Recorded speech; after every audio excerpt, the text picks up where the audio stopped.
শখ সবারই জীবনে আছে, আর সেটা ছোট হোক বা বড় শখ হোক, কিন্তু এই শখ পূরণ করার সাধ্য কতজনের আছে বলতে পারেন? আসসালামু আলাইকুম। বাংলাদেশি ব্লগার মম মিতু চ্যানেল থেকে আমি মিতু বলছি। আপনাদের সবাইকে আমার চ্যানেলে স্বাগত জানাচ্ছি। যেখান থেকে আমার ভিডিওটা দেখছেন, আশা করছি আল্লাহর রহমতে সবাই ভালো আছেন, সুস্থ আছেন। আলহামদুলিল্লাহ, আমরাও সবাই ভালো আছি। আজকের ব্লগটা আমি রাত থেকে শুরু করেছি। আর প্রথমেই তো দেখলেন যে আমি বসে বসে একটা কাঁথা আর্ট করছিলাম, নকশি কাঁথা। তো আমার শাশুড়ির খুব শখ হয়েছে যে নকশি কাঁথা তিনি সেলাই করবেন। আমি তো পারি, আমি আমার বাচ্চার জন্য করেছি, তো সেইগুলো দেখেই তারও খুব ইচ্ছা জাগছে। শাশুড়ি মা করেছে সেলাই, তবে এরকম নকশা দিয়ে কখনো করেনি, তাই তারও একটু করতে ইচ্ছা করছে। তো বললো যে তুমি একটু আর্ট করে দাও, আমি করব। তাই তো আর্ট করে দিলাম। আর রাত্রে খাবারের পরে টেবিলটা গুছিয়ে পরিষ্কার করে নিয়েছি।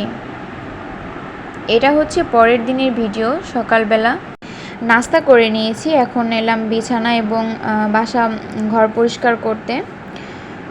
তো পরিষ্কার করতে এসে দেখলাম যে ড্রেসিং টেবিলের এই ড্রয়ারটা পরিষ্কার করা দরকার। তো এই সব কিছু বের করে সুন্দর করে আবার সাজিয়ে রাখছি। আর একটু মোছা দিলাম সব কিছুতে, খুব ধুলাবালি পড়ে আছে। তো সব কিছু একটু সাজিয়ে গুছিয়েই তো আপনাদের সঙ্গে একটু শেয়ার করলাম। আমার সোনামণির খেলনা, তারপর কিছু জুতা স্যান্ডেল বক্সে করেও রেখেছি, আবার এমনিও রেখে দিয়েছি। আর ওর কিছু খেলনা ছিল, ওরই প্রয়োজনীয় সব জিনিসপত্র এই যে এখানে রাখা আছে। নিজের খেলনা তো দিয়ে খেলবেই না, অন্যের খেলনা নিয়ে টানাটানি করবে। নিজেরটা যতই ভালো হোক না কেন, পরেরটা যেন বেশি ভালো লাগে। আচ্ছা, যাই হোক, বাচ্চারা হয়তো বা এরকমই হয়। তো আমি ড্রেসিং টেবিলটা সুন্দর করে গুছিয়ে নিয়েছি, আর এই তো ফাইনাল লুক। তো আপনাদের কাছে আজকের ভিডিওটার কোনো অংশ যদি এতটুকু ভালো লেগে যায়, তো প্লিজ ভিডিওটিতে একটা লাইক দিবেন। যারা যারা নতুন আছেন, সাবস্ক্রাইব করেননি, আমার চ্যানেলটা সাবস্ক্রাইব করে পাশে থাকা নোটিফিকেশনের বেল বাটনের অল অপশনটি চালু করে দেবেন। আপনাদের কাছে যখন নোটিফিকেশন পৌঁছে যাবে, আপনারা আপনাদের সময় ও সুযোগ করে আমার ভিডিওটা দেখে নিতে পারবেন।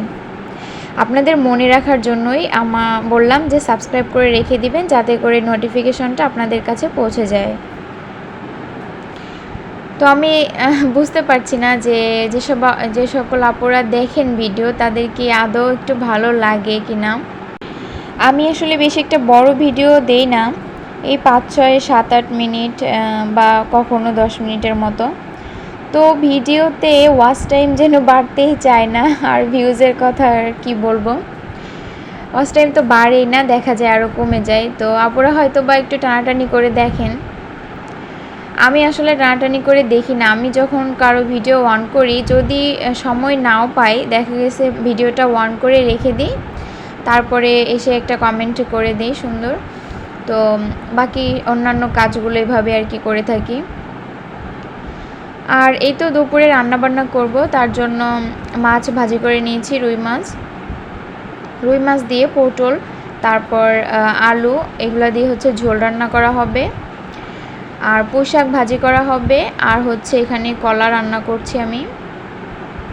তো এই তো একটু ছোট ছোট ক্লিপ আপনাদের সঙ্গে শেয়ার করছি। তারপরে হচ্ছে আমি ফ্রিজটা বন্ধ করে রাখছিলাম সকালের দিকে। দোটানা মোড় নিয়ে করবো না করেই নিলাম। এই তো পরিষ্কার করা হয়ে গিয়েছে, এখন মাছ যা ছিল সব কিছুই রেখে দিব। আর আমাদের ফ্রিজ না সবসময় বেশি ভরা থাকে না, কেননা যতটুকু মাছ মাংস বা যতটুকুই খাওয়া হয় না কেন, রেগুলারই খাওয়া হয়। বেশি দিন একটা আমরা রাখিও না, আর এক থাকতে এক আনাও হয় না। দেখা যায় 2-3 প্রকারের মাছ নিয়ে আসে, ওটা শেষ হয়ে যাওয়ার পরে আবার নতুন করে মাছ আনা হয়।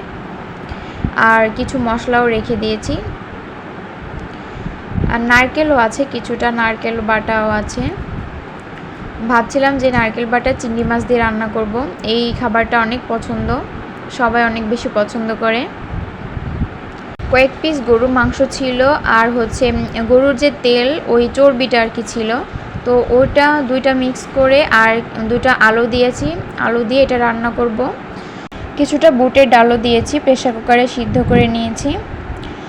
তো এটা হচ্ছে সকালের দিকে, সকালে আর কি রুটি দিয়ে খাওয়া হবে, তার কারণে লাস্টের দিকে আমি ডালটা দিয়ে দিব। আজকের ভিডিওটা এ পর্যন্তই। সবাই ভালো থাকবেন, সুস্থ থাকবেন। আল্লাহ হাফেজ। আসসালামু আলাইকুম।